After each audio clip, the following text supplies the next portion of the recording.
하나님 앞에 엎드리는 이 귀한 자리에 오신 여러분을 환영하고 축복합니다. 오늘 우리가 말씀을 나누는데요. 구원의 기쁨을 누리지 못하는 이유라는 주제로 하나님의 말씀을 나누겠습니다. 우리 셀라 찬양단이 너무 찬양을 감동 있게 너무 잘 인도하셔서 사실 인트로 했던 게 이게 제 마음과 이렇게 막 어긋나는 마음이 있어서 이게 맞는지 모르겠지만 제가 구원의 기쁨을 누리지 못하는 부분을 비교를 해서 이런 표현을 자주 씁니다. 여러분, 복권을 여러분이 만약에 사셨는데 100억에 당첨됐으면 여러분 기쁘겠습니까? 네, 솔직한 분 두 분 계셨습니다. 이렇게 두 분. 나머지 분은 마음속으로 끄덕였을 줄 압니다. 1000만 원에 당첨되면 여러분 기쁘겠습니까? 네, 1000만 원도 기쁘죠. 500만 원도 기쁘죠. 그죠? 100만 원도 기쁠 겁니다. 단돈 10,000원만 당첨돼도 너무 기쁩니다. 여러분, 만약에 100만 원짜리를 누가 이렇게 막 뿌겨가지고 코를 탁 풀어서 야, 너 가져. 그러면 이렇게 얘기하겠습니까? 야, 이렇게 더럽고 치사해서 안 갖는다 하겠습니까? 저는 잽싸게 깨끗이 닦아서 쓸 것 같습니다. 언제나 즐겁죠. 언제나 좋죠. 돈이라는 것은 우리 삶 속에서 모든 곳에 통용되기 때문입니다. 우리가 그런데 믿음의 사람으로서 늘 가슴에 붙잡아야 될 기쁨과 기쁨의 근원과 삶의 이유가 되어야 될 내용이 무엇입니까? 바로 예수 그리스도가 되어야 되는 것이죠. 왜요? 그분이 나를 구원하셨고 그분이 아무 쓸모짝이 없는 우리 자신을 구원하셨을 뿐만 아니라 높이는 그 자리에 함께 데리고 가셨죠. 그리고 또 동역하십니다. 그러니까 그분의 이름만 들어도, 구원의 이름만 들어도, 복음의 이름만 들어도 우리가 기뻐하는 것이 너무나도 당연한 것이죠. 그런데 우리의 삶 속에서 그 기쁨이 늘, 지금 제가 질문하는 것은 늘 가득하냐고 질문하는 것입니다. 그냥 땅바닥에 떨어지는 종이돈 1,000원짜리 한 장이라도 우리가 기쁨으로 잽싸게 줍지만 우리 삶 속에서 구원이라는 단어 하나가 절망적인 상황에 맞췄을 때 그 구원이라는 이름 하나, 복음이라는 그 단어 하나가 우리 마음을 변화시키는지 지금 제가 묻고 있는 것이죠. 왜 그러냐면요, 사사기 전체를 봤을 때 왜 은혜의 땅에서 그들이 300년 이상 넘게 살았는데 기쁨을 갖지 못했을까? 우리는 고민해 봐야 되거든요. 그리고 입다의 이 상황을 보면서 우리가 말씀을 나누면서 왜 그들은 18년 동안이나 괴롭히는 암몬을 이겼는데도 기쁨을 누리지 못할까라는 부분에 대해서 고민을 해야 됩니다. 제가 이 부분을 늘 이야기했지만 이 사사 입다를 중심으로 한 이야기 오늘 마지막 부분인데요. 이 가나안 땅에 이스라엘 백성이 정착한 지 300년이 되었지만 이스라엘 백성들은 하나님 앞에 온전하게 살지 못했습니다. 을 배반하고 배교하고 그렇게 가다 보면은 또 어떻게 합니까? 하나님이 또 때리세요. 징계를 내리시면 이들이 신음하고 하나님한테 엎드려서 회개합니다. 또 그래서 그러면 하나님께서 사사를 보내셔서 그들을 구원하시죠. 그리고 그렇게 끝나서 더 깊은 하나님을 알아서 경건하게 나아가야 되는데 이 사람들 그렇지 않았다는 거예요. 이게 계속 반복되고 있어요. 그리고 오늘 이 사사 입다의 배경이 되는 상황도 이 암몬 자손에게 18년 동안이나 징계를 받았는데 징계를 받은 이유가 무엇입니까? 그들이 배교했기 때문에 그렇습니다. 그리고 이들이 또 회개합니다. 회개하면서 주님 앞에 나오니까 주님이 뭐라고 이야기합니까? 야, 니네들이 모셨던 그 가나안 땅에 있는 모든 족속의 우상들한테 이제 매달려라. 나한테 매달리지 마. 이런 대답을 하는 것이죠. 그래서 이스라엘 백성들이 이제는 더 낮춰서 하나님 멸망시키든 회복시키든 주님의 뜻대로 하옵소서 이렇게 엎드리는 상황에 있었어요. 근데 그 상황 속에서 암몬이 쳐들어온 것이죠. 이 쳐들어온 상황 속에서 입다라는 사람을 세우고 하나님께서 함께 하심으로 말미암아서 그들이 어떻게 됐습니까? 전쟁에서 이겨요. 이기는데 이 전쟁의 기쁨을 누리지 못합니다. 그 이유가 뭐냐면 지난번에 제가 말씀을 전했는데요.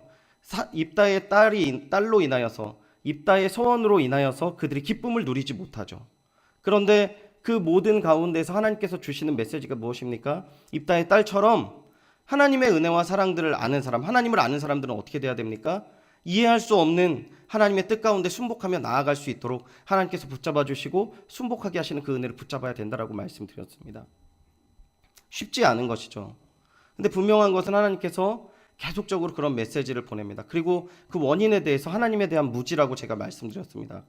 그리고 그 다음에 하나님에게 이 구원의 기쁨을 누리지 못하는 것, 암몬 자손의 승리에 관하여서도 기쁨을 누리지 못하는 두 번째 이유를 오늘 나누길 원하는데요. 한마디로 표현하면 공동체의 분열이라는 표현을 여러분에게 말씀드리고 싶습니다. 첫 번째는 하나님에 대한 무지로 인하여서 그들이 구원의 기쁨을 누리지 못하였고, 두 번째는 공동체의 분열로 인하여서 구원의 기쁨을 누리지 못하는 부분을 오늘 이야기하고 있습니다. 먼저 1절을 보면은요, 1절을 같이 한번 읽어보겠습니다. 시작. 에브라임 사람들이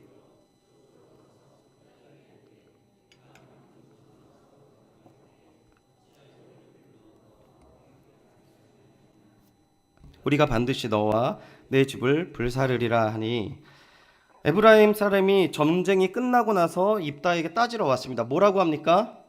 내가 너와 내 집을 불사르겠다.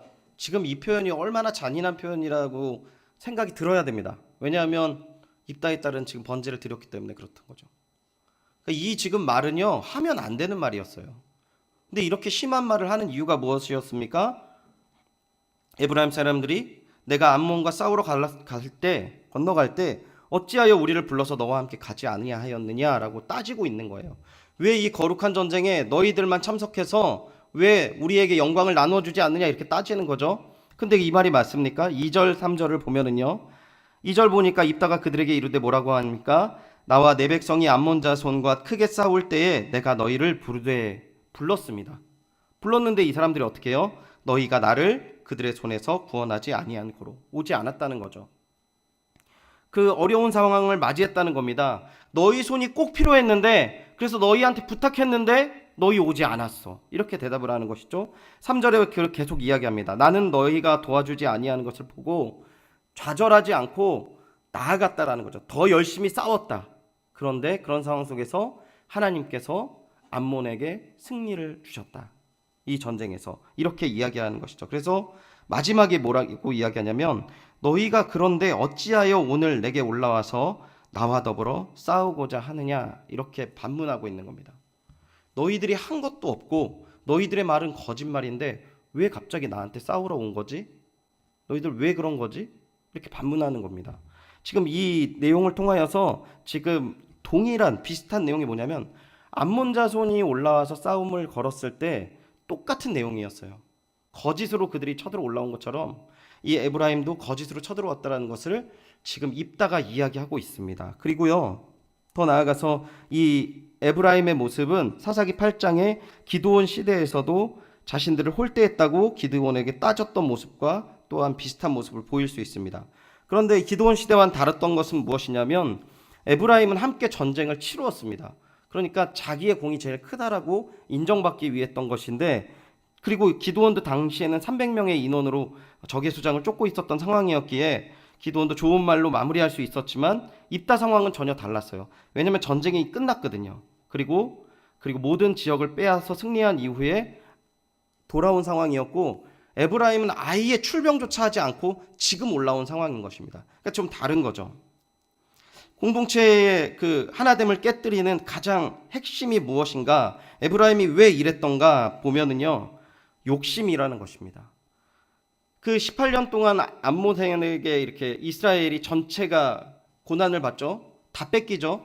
그런데 그들을 이겼어요. 그들을 이길 뿐만 아니라 그들 지역까지 쳐서 암몬 족속들을 다 송두리째 복속시켜 버렸다는 거죠. 그러면 이 재화가 어마어마했을 것입니다. 이 사람들의 재화가. 그리고 또 무엇이 있습니까? 영광이 있었어요.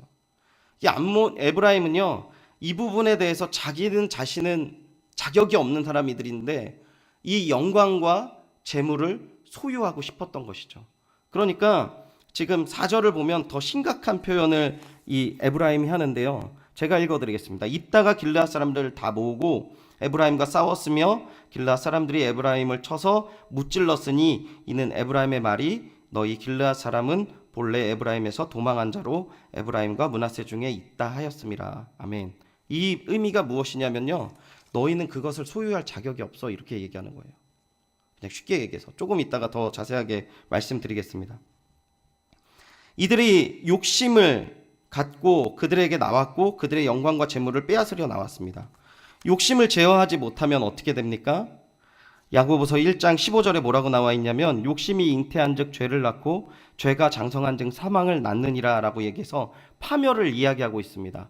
욕심을 여러 가지 성경에서 말씀하지만 세 가지를 제가 말씀드리고 싶은 것은 잠언 28장 25절에 뭐라고 나와 있냐면 욕심이 많은 자는 다툼을 일으키나 여호와를 의지하는 자는 풍족하게 되느니라. 욕심이라는 것을 생각해 보면은 하나님을 의지하지 않는 곳에서 잉태된다라는 것입니다. 우리가 하나님을 의지하지 않고 하나님으로부터 채움을 받지 않으면 욕심이 잉태된다는 거예요. 그리고 그 자리에서는 늘 다툼이 있다는 것입니다. 두 번째, 로마서 1장 26절 보면 이 때문에 하나님께서 그들을 부끄러운 욕심에 내버려 두셨으니 곧 그들의 여자들도 순리대로 쓸 것을 바꾸어 영리로 쓰며 라고 얘기해서 욕심이 있는 곳에 무엇이 있냐라고 이야기하냐면 성적인 타락이 있다라고 이야기하고 있어요. 그리고 마지막 세 번째입니다. 예레미야 8장 10절을 보면 뭐라고 이야기하냐면요. 그러므로 내가 그들의 아내를 타인에게 주겠고 그들의 밭을 차지할 자들에게 주리니 그들은 가장 작은 자로부터 큰 자까지 다 욕심내어 선지자로부터 제사장까지 다 거짓말을 행함이라라고 이야기하고 있어요. 욕심의 마지막으로 기억해야 될 것 거짓말이라는 거예요. 제가 여러 가지가 있지만 이 세 가지를 이야기한 것은 무엇이냐면 지금 세상에 가득한 것이에요. 다툼이 가득해요. 왜냐하면 내 욕심을 채우려고. 내 마음속에 욕심을 채우려고요. 세상에 다툼이 가득합니다. 또 뭐가 가득합니까? 성적인 타락이 가득해요. 여러분 몇 년 전에 우리나라에 간통죄가 폐지됐잖아요. 간통죄가 폐지됐다는 건 뭐냐면 일부 다처제, 일처 다부제를 법적으로 인정하는 거나 마찬가지예요. 왜냐하면 나라가 공권력으로 해서 제재하지 않겠다는 거예요. 민사소송은 가능합니다. 그러니까 돈으로 해결할 수 있어요. 이건 형량을 줄 수 없는 사건이기 때문에 돈이면 다 된다는 것을 지금 이야기를 하고 있습니다. 그리고 마지막으로 물질적인 욕심으로 인하여서 거짓말이 계속 잉태되는 거죠. 지금 누구의 말이 진리인지 여러분 신문을 보면은 이해가 갑니까? 저는 전혀 이해가 가지 않아요. 이게 서로 주장을 하는데요. 누가 잘했고 누가 잘못했는지 전 잘 모르겠어요. 근데 늘 자기 자신은 잘했대요. 근데 그 안에선 분명한 것은 거짓이 있다라는 것입니다. 놀라운 사실은 공동체에도 똑같이 이 사실이 있다는 거예요. 여전히 교회 안에도 다툼이 있고요. 여전히 교회 안에 성적인 문제가 있고요. 여전히 교회 안에 뭐가 있습니까? 서로 간에 거짓이 난무한다는 것입니다. 왜요? 가슴 속에 하나님을 심지 않고 욕심을 심기 때문에 그렇습니다. 내 하나님의 십자가의 은혜와 사랑이 내 가슴 속에 있으면 다른 것 보지 않고 하나님 안에서의 뜻 가운데 나아갈 수 있는 것이죠. 그런데 내 마음속에 뭐를 공유합니까? 자꾸 다른 것들이 들어오는 거예요. 중심 속에. 이런 겁니다. 여러분 어렸을 적에 막 갖고 싶은 게 있지 않습니까? 막 갖고 싶은 게 있으면 뭐라고 합니까? 부모님한테 그걸 사달라고 해요. 저희 딸이 막 뭔가를 자꾸 사달래요. 그런데 그 사달라고 하는 마음이 크니까 뭐라고 이야기하냐면 사주면 아빠 좋은 사람, 안 사주면 아빠가 뭡니까? 나쁜 사람이 돼버리더라고요.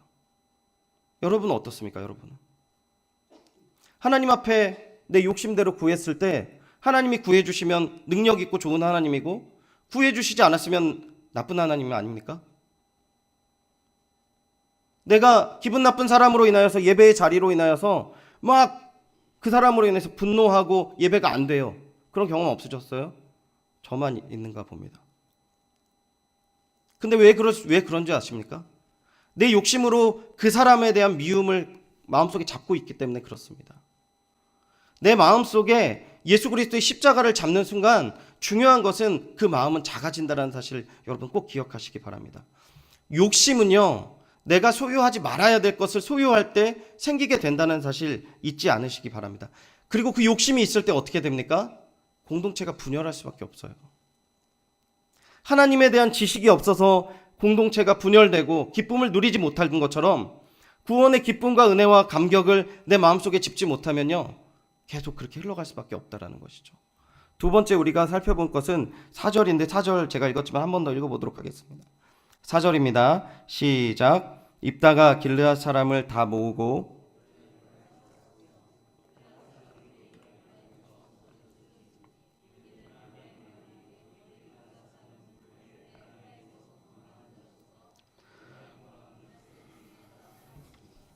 아멘.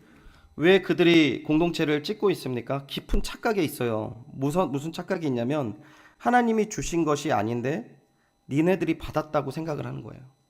은혜는 쉽게 말하면 나한테만 주어지는 것이고 너희는 자격이 없어, 이렇게 나는 것이죠. 이게 사실은 남을 업신여기는 차별이라는 표현이 가장 편하긴 한데요. 왜 제가 이렇게 좀 어렵게 표현을 했냐면 많은 사람들이 나는 차별을 하지 않았어 라고 생각할 때가 많습니다. 그런데 창세기 4장 23절 24절에 보면 라멕의 노래라는 표현으로 쓰여져 있는 말씀이 나와요. 여기서 뭐가 나오냐면 이 라멕이라는 사람이 어린 아이를 성경학자들이 급진적인 성경학자들은 성적으로 학대하고 죽였어요. 근데 이 죽인 사실이 드러나죠, 세상에. 그러니까 이 사람이 뭐라고 그러냐면 가인을 해하는 사람은 7배지만 나를 해하는 사람은 77배다라고 얘기하는데 하나님이 말씀하신 게 아닙니다. 자기가 이야기하는 거예요. 동일한 것처럼 요즘에 가장 큰 문제가 뭐냐면 하나님께서 분명히 그들에게 승리를 주시고 은혜를 베푸셨는데 이 사람들 그거를 인정하지 않는 거예요. 깊은 착각에 빠져 있는 거죠. 그러니까 이 길르앗 사람들한테 뭐라고 얘기하냐면 에브라임 말이 너희 길르앗 사람은 본래 에브라임에서 도망한 자로 에브라임과 므낫세 중에 있다 하니라, 이렇게 표현을 하는 겁니다. 이건 뭐냐면 너희 도망자야. 너희는 이것을 소유할 자격이 없는 사람이야. 이렇게 이야기하는 거죠. 이 이야기를 듣고 입다가 정신 번쩍 차리고 전쟁을 시작한 겁니다.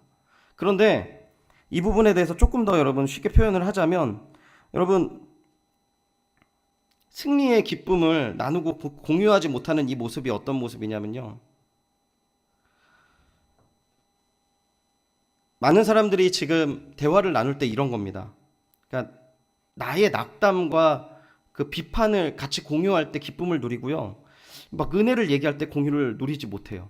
예를 들어서 제가 청년부 때 이런 대화를 나눈 적이 있습니다. 교회에 대해서 이야기를 나누는데 외국에서 살다가 온 자매예요. 근데 이 자매가 저한테 갑자기 어려운 말을 쓰는 거죠. 그래서 뭐라고 하냐면 오빠 되게 시니컬하네요, 이렇게 얘기하는 거예요. 시니컬이 뭐지? 제가 좀 고민을 했어요. 비판적이라는 거죠. 그러니까 그 자매가 그 이야기를 한 이유를 제가 다시 들으니까 예배 드리고 우리가 은혜를 함께 나눴는데 왜 오빠 마음속엔 여전히 비판적인 시각을 갖고 있지? 라는 거예요. 다시 말씀드릴게요. 제가 전에 이런 표현을 했습니다. 한 사람이 싫으면 그 사람에 대한 판단을 공유하기를 원해서 이 사람 저 사람이랑 저 사람 험담을 해요. 그런데 이 사람이 그 험담을 받아들이지 않으면 이야기가 계속 진행됩니까?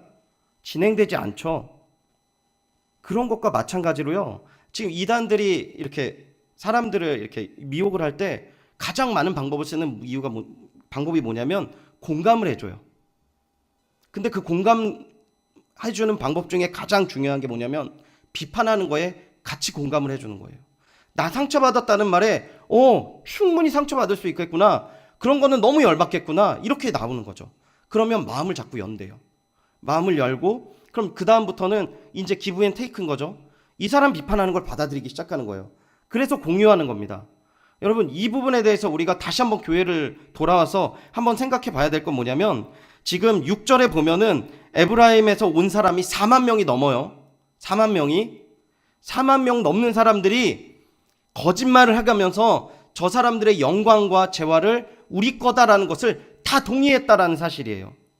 왜요? 하나님이 그 상황에서 구원의 기쁨과 은혜와 사랑을 분명히 주셨는데 그거를 거절하고 내 소유와 내 기쁨들을 공유한 사람이 4만 2천 명 몰려와서 그것을 달라고 하는 상황이 지금 이 상황이라는 거예요. 근데 사단은 오늘도 이 방법을 쓴다는 것입니다. 여러분, 우리가 너무나도 잘 알고 있는 방법이, 잘하는 내용이에요. 하나님 어제도 은혜로 우리를 인도하셨고 오늘도 우리를 인도하시지 않았습니까? 믿으십니까? 안 믿으시는 것 같아요. 다시 한번 질문할게요. 믿으십니까? 근데 우리의 말 속에 하나님 은혜에 대한 나눔이 많습니까? 좀 비판적인 내용이 더 많습니까? 이건 대답하지 마세요. 우리 스스로 이걸 돌아봐야 돼요. 공동체가 왜 분열됩니까? 하나님의 마음을 품지 않기 때문에 하나가 되지 않는 거예요. 각각 얘기 들어보면 다 맞아요. 그러니까요, 내 마음을 나누는 게 먼저가 되고 은혜를 나누는 게 나중으로 되는 거죠.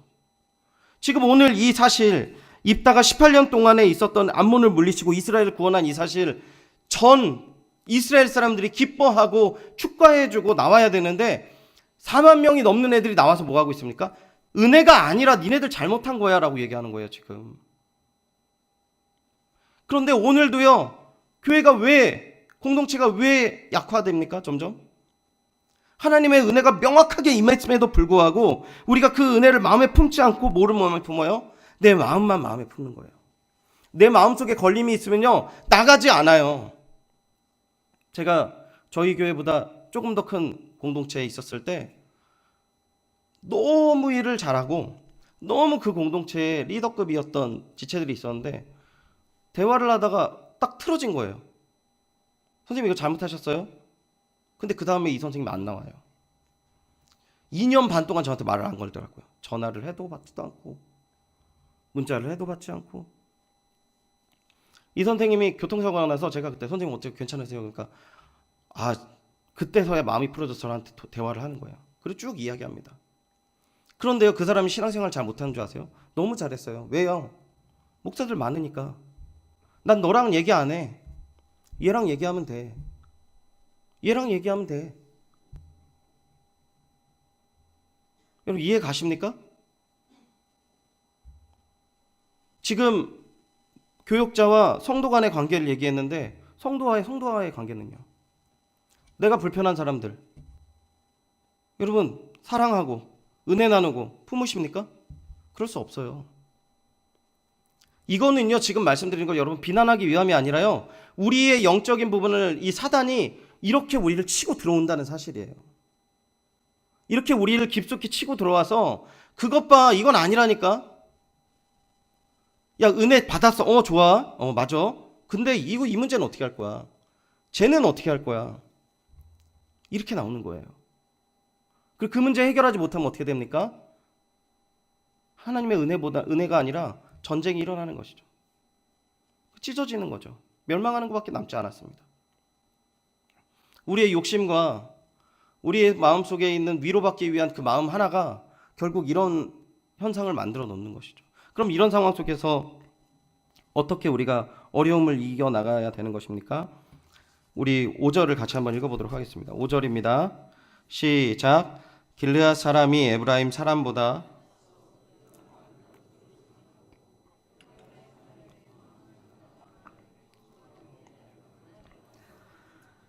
길르앗 사람이 그에게 묻기를 내가 에브라임 사람이냐 하여 그가 만일 아니라고 하면 이제 그 내용이 뭡니까? 뒤에 쉿볼렛이라 발음하면 에브라임 사람이 그렇게 말을 못하고 쉿볼렛이라 말씀입니다. 예전에는 이게 쌍시옷으로 되어 있는데요.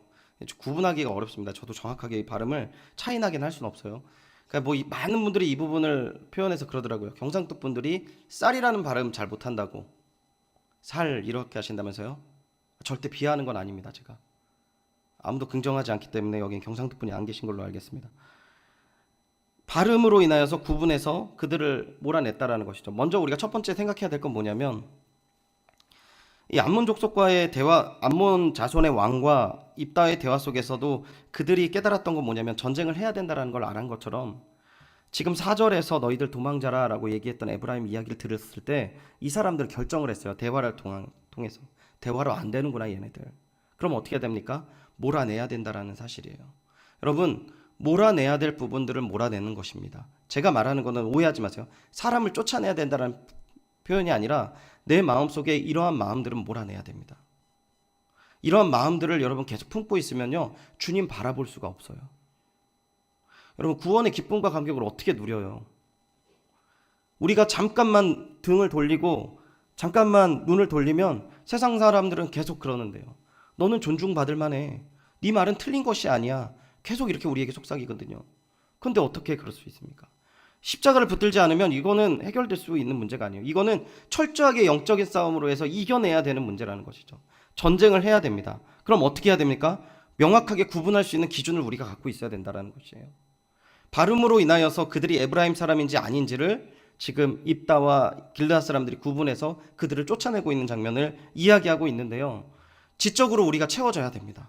진리가 무엇인지 분명히 알아야 되고요. 또 하나 무엇입니까? 영적으로 여러분 깊은 깊이가 있어야 돼요. 그래서 내 마음속에 사단이 나를 지금 치고 있는 것인지 나를 미혹하고 있는지를 분명히 구분할 수 있어야 돼요. 여러분, 제가 이 말씀을 몇 번 드렸는데 제가 중고등부 사역하면서 가장 강조한 게 뭐냐면 수련회예요. 수련회. 예배도 중요하지만 수련회 너무 중요해요. 왜 중요합니까? 3박 4일 2번 가는데 지금 뭐 다 2박 3일로 가시죠. 3박 4일 2번 가는데 저 때 3박 4일 갔거든요. 3박 4일 가면 최소한 아침부터 일어나서 저녁에 잘 때까지는 하나님 생각하고 하나님 찬양만 하잖아요. 그렇지 않습니까? 1년에 딱 일주일입니다. 그래도 3일 동안 예배 드리고 기도하면 뭐가 생기냐면요. 어떤 내성이 생겨요? 성령께서요. 그 말씀을 하세요. 저희 마음속에서. 이건 아닌데, 이건 맞는데, 이런 경험 있으시죠? 지금도 그 싸움 하지 않습니까? 그래서 어떻게 해야 돼요? 이 영적인 선택을 해야 된다는 거예요. 성령이 말씀하신 부분을 순복해서 나가야 된다는 거죠. 순복하지 못하면요. 그런 사람들이 이렇게 얘기하는 거예요. 성령께서 무슨 말씀하시는데? 어떻게 하시는데? 우리가 깊이 있게 더욱더 하나님 앞에 나아가는 장면은 이 영적인 싸움을 끊임없이 해서 넘어졌고 쓰러졌을 때 다시 한번 주님 앞에 엎드리는 것이죠. 그래서 우리나라 뭐가 많습니까? 기도회가 많은 거예요. 예배가 많은 거예요. 왜냐하면 그것이라도 잡고 나가자라는 것이죠. 그래서 우리도 지금도 큐티도 있고요. 여러 가지 많이 하고 있습니다. 그 모든 목적이 뭔데요? 주님 안에서 주의 말씀을 듣겠다라는 이야기인 거죠. 여러분, 하나님의 음성을 듣고 싶습니까? 구분하고 싶습니까? 예배 드리셔야 되고요. 여러분, 말씀 읽으셔야 되고요. 기도하셔야 돼요. 이거 외에 다른 이유가 없어요. 끊임없이 나아가셔야 됩니다. 끊임없이 읽으시고 끊임없이 기도하지 않으면 내 마음속에 구원의 기쁨과 감격 누릴 수 있어요. 다른 것 있다 다 거짓말입니다. 대전의 밑에 어떤 교회에서, 저희 교단이 아니라서 말씀드리기 좀 어려운데, 그 교회에서 40일 동안 훈련을 한대요. 가서 봤어요. 뭐 하는지. 아침부터 저녁까지 예배 드려요. 새신자들한테. 광신자냐? 그게 아니에요. 하나님의 말씀하시는 그 영적인 체험을 해보려는 거예요. 근데 이 사람들 대안이 뭐냐면 예배 드리게 하는 거예요. 계속 예배 드리게 하고 기도하게 하고, 그거를 그 발런티어들, 자기가 자원봉사 나가는 사람들이 하루하루씩 감당하는 거예요. 교회 수많은 사람들이 내가 그거 하겠습니다, 내가 그거 하겠습니다 하는 것이죠. 그러니까 그 40일 동안 나온 분들이, 아니 하나님 복음을 들고 확신 있게 예배 드리고 기도하는데 안 변화되면 이상한 거죠. 여러분, 지금 우리는요 전쟁의 시대, 영적인 전쟁의 시대에 살고 있다는 사실을 잊으시면 안 됩니다. 싸워야 돼요. 이 영적 전쟁에서 우리 싸워야 되고, 날마다 패한다 할지라도 다시 한번 주님 붙잡고 예수 그리스도의 십자가의 은혜로 나가야 돼요. 왜냐하면 주님께서 승리를 하셨으니까. 우리는 늘 패할 수밖에 없어요. 그래서 다시 예배드리고 다시 일어서고 예배드리고 다시 일어서는 것이죠. 제 찬양 드리면서 얼마나 기쁘고 감격했는지 모릅니다. 제 마음속에 기쁨과 은혜가 하나도 없었는데 찬양 속에서 계속 주님을 찬양하고 구원하신 하나님께 영광 돌리는 마음 줄 때, 그렇죠, 이걸 붙들고 나가야 되는 거죠. 부족하지만 조금 전까지만 해도 그 기쁨과 은혜가 없었지만 주님 전 나와서 주님 앞에 기도하고 엎드릴 때 무엇이 있습니까? 회복이 있을 수밖에 없는 것이죠. 이것을 믿고 나가는 것이 영적인 전쟁에서 승리하는 것이고 구분하는 것인 줄 믿습니다. 예배하는 데 헌신하시길 소원합니다. 기도하시는 데 헌신하시기를 축원드립니다. 우리가 주님 앞에 더욱더 나아가야 됩니다. 마지막으로 6절을 같이 한번 읽어보겠습니다. 6절입니다. 시작.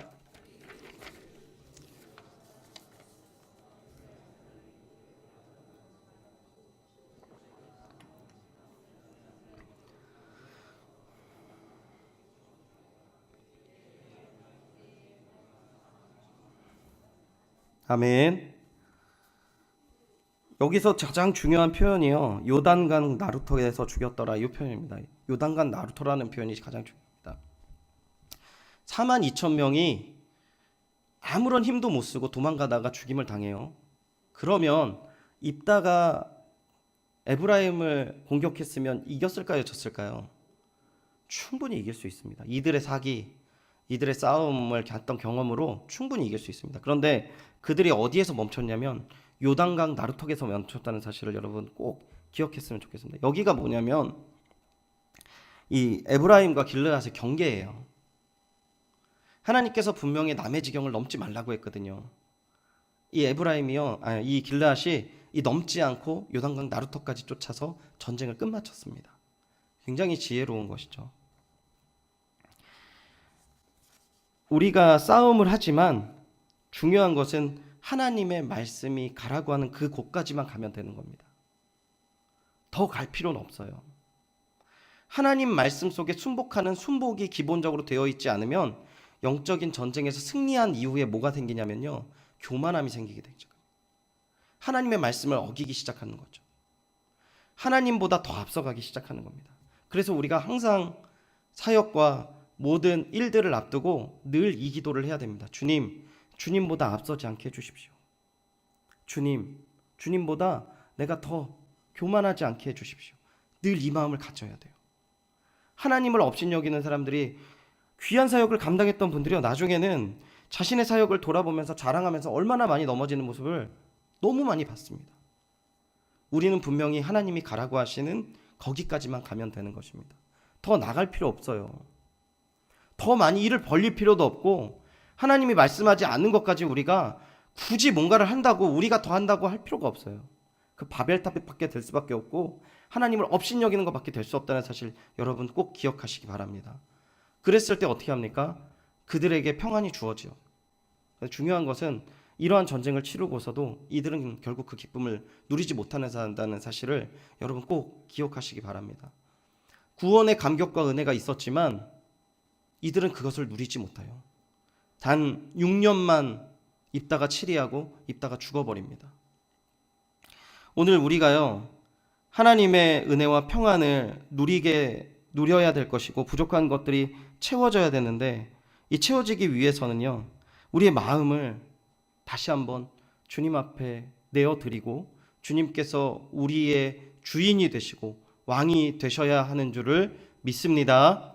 우리가 하나님의 말씀의 전문가가 되어야 되시고 하나님과 대화하는 데에 전문가가 되는 그 자리가 되어질 때 하나님의 구원과 기쁨과 은혜와 사랑이 우리 삶 속에 온전하게 흘러넘친다는 것을 여러분 잊지 않으시길 바랍니다. 마지막 때라고 많이들 표현을 하세요, 이 시대가. 그러면 우리가 어떠한 삶을 살아야 되겠습니까? 하나님의 귀한 사역들을 잘 감당해야 될 것이고 또 하나님과 더불어서 동행하면서 나아가야 할 것입니다. 이때에 우리 연희교회와 여기 자리에 있는 모든 성도님들께서 함께 주님의 일에 동참하고 주님께 영광 돌리는 귀한 주님의 동역자 되시기를 축원드립니다.